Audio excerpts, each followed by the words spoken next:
રાજ્યમાં ચોમાસું જોર પકડી રહ્યું છે અને અત્યાર સુધી ગુજરાતમાં સરેરાશ 69.36% વરસાદ નોંધાયો છે।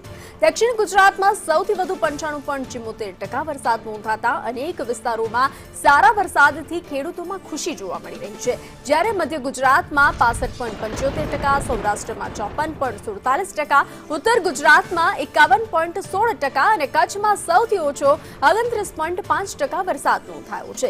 જિલ્લાવાર વાત કરીએ તો નવસારીમાં સૌથી વધુ 113.82%, વલસાડમાં 105.53% અને સુરતમાં 102.6% વરસાદ નોંધાયો છે। બીજી તરફ દેવભૂમિ દ્વારકા જિલ્લામાં માત્ર 6.24% વરસાદ નોંધાતા વરસાદની રાહ યથાવત છે। રાજ્યના 5 તાલુકામાં તો હજુ 10% જેટલો પણ વરસાદ થયો નથી। હવામાન વિભાગ આગામી દિવસોમાં પણ અનેક વિસ્તારોમાં વરસાદની શક્યતા વ્યક્ત કરી રહ્યું છે।